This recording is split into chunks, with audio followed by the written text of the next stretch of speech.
Fíjense, ahora tenemos otro circuito con dos fuentes, una fuente de voltaje y una fuente de corriente, y nos piden resolver este circuito por el método de nodos, ¿vale? De manera muy similar a lo que estamos haciendo cuando aplicamos método de mallas, tenemos que aplicar los siguientes pasos. Empezar aplicando ley de corriente de Kirchhoff. Para poder aplicar ley de corriente de Kirchhoff, primero tengo que identificar los nodos y identificar las corrientes. Segundo paso, tengo que aplicar ley de Ohm, ¿sale? Aquí para no confundirnos. Y tercer paso, hay que factorizar. Cuarto paso, resolver este sistema de ecuaciones, ¿sale?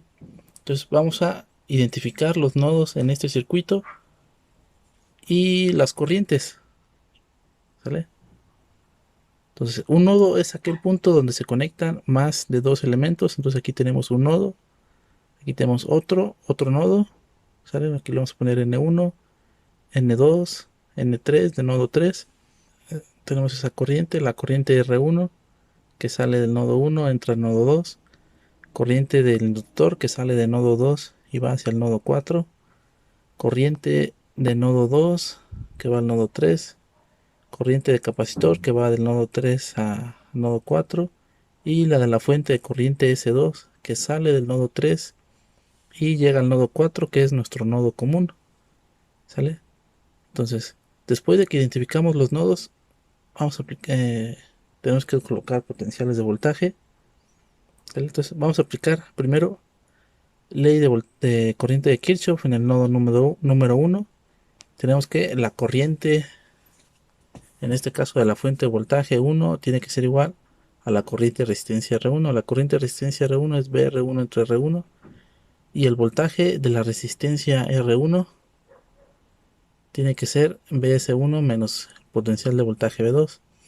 Pero, ¿quién es el voltaje de la corriente S1? ¿Sale? Sale una pregunta interesante.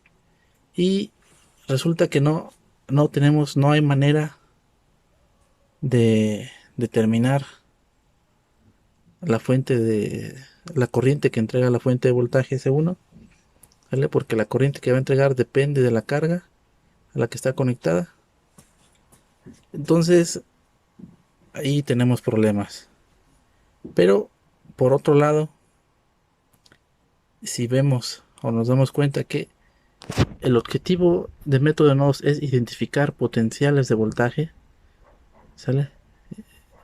Identificar los potenciales de voltaje de cada uno de los nodos, y el potencial de voltaje B1 yo ya lo conozco, es el voltaje de la fuente BS1, ¿vale? Entonces en realidad no necesito aplicar ley de corriente de Kirchhoff en ese nodo. Entonces nos vamos con el nodo número 2. En el nodo número 2 tenemos que la corriente de resistencia R1 entra, corriente de inductor sale y corriente de resistencia R2 sale también, ¿vale?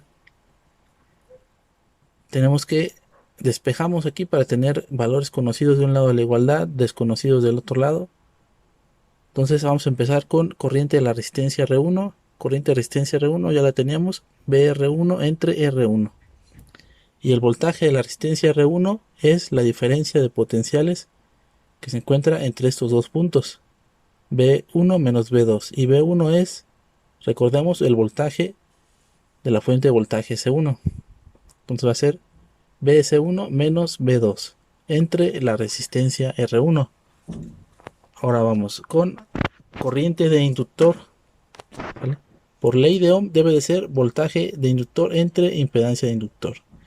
Y el voltaje de inductor es el potencial de voltaje B2 menos 0. Vamos a ver. Potencial de voltaje B2 menos 0. La diferencia de potencial entre esos dos puntos, que son B2 y 0. ¿Sale? Tenemos corriente de R1, corriente de inductor. Nos falta corriente de resistencia R2. La corriente de la resistencia R2 va a ser, por ley de Ohm, BR2 entre R2. ¿Y quién es el voltaje de la resistencia R2? Pues la diferencia de potencial entre este punto y este otro, que es V2 menos V3, ¿vale? Entonces aquí le ponemos voltaje de R2 entre R2 es V2 menos V3 entre R2. Ahora, estos tres corrientes las sustituimos en mi ley de corriente de Kirchhoff. Esta de acá, ¿vale? Sustituimos ahí, corriente de inductor, corriente de R2, esta de aquí abajito, y menos corriente de R1, ¿vale? Lo sustituyo aquí en mi ley de corriente de Kirchhoff. Corriente de inductor, corriente R2 menos corriente de R1, ¿sale? Ahora, hay que factorizar términos comunes, ¿sale? Aquí tengo términos comunes de potencial V2, tengo 1 entre ZL, impedancia de inductor, 1 entre R2 y 1 entre R3, ¿sale? Ahora, términos que tengan V3, solamente tengo menos 1 entre R2, ¿sale? Menos 1 entre R2 con V3. Ahora, ese término BS1, aquí tengo un signo menos, y cuando lo pase del otro lado va a quedar con signo positivo. Recuerden, conocidos de un lado, desconocidos del otro, y esto va a ser nuestra primera ecuación. Ahora, vamos a aplicar la ley de corriente de Kirchhoff en el nodo 3, ¿sale?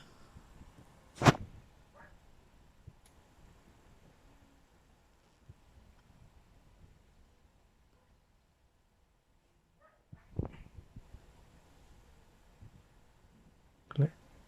En mi nodo 3 tenemos corriente de R2 que entra al nodo, corriente de capacitor que sale del nodo y corriente de la fuente S2 que sale del nodo, ¿sale?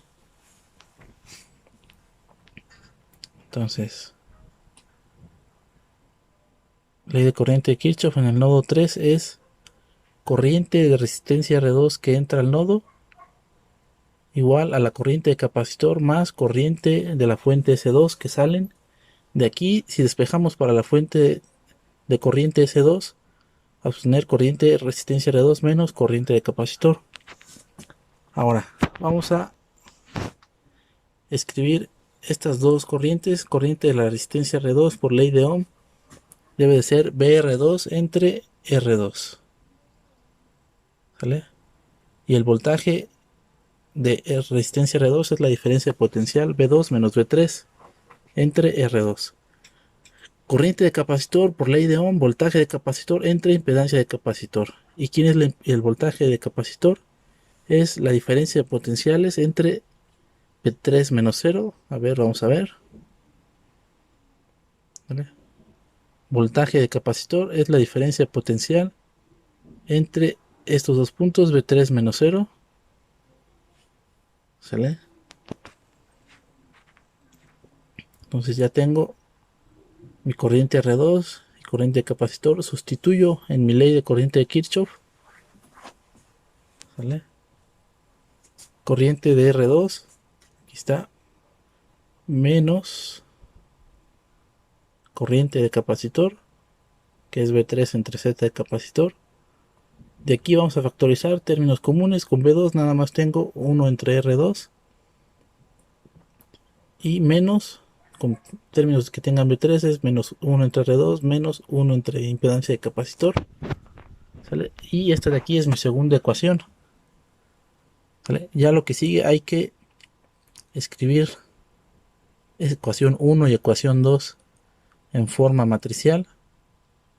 Escribimos ecuación 1 y ecuación 2 en forma matricial. Sale primero nuestro vector solución B. De la primera ecuación vamos a tomar lo que está multiplicado por B1. Primera ecuación, lo que está multiplicado por B2. Segunda ecuación, lo que está multiplicado por B1. Segunda ecuación, lo que está multiplicado por B2. A todo este segundo renglón lo multipliqué por menos 1. ¿Sale? Para que esta matriz sea una matriz simétrica. ¿Sale? ¿Sale? Si a toda esta matriz le pongo matriz A y a este vector le pongo vector B, entonces mi vector solución de corriente I1 y corriente I2 va a estar dado por la matriz inversa de esta matriz A multiplicado por mi vector solución B. ¿Sale? Y este de aquí sería el resultado. ¿Sale? 7.959 amperes con ángulo de 2.737.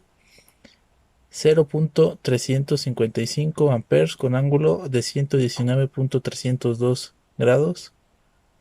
¿Sale? Ahora, detalles de cómo resolví este sistema de ecuaciones. Lo único que hice fue definir variables R1, R2, impedancia de inductor, impedancia de capacitor, voltaje de la fuente de voltaje. ¿Sale?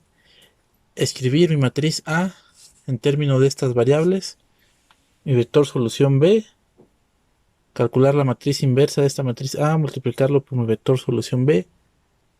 Este resultado lo voy a obtener en coordenadas cartesianas, entonces hay que pasarlo a magnitud y ángulo con la función abs. Estoy sacando la magnitud de mi vector de corrientes, y con la función angle estoy sacando el ángulo en radianes de mi vector de corriente. Entonces, al multiplicarlo por 180 entre pi, estoy haciendo una conversión de radianes a grados.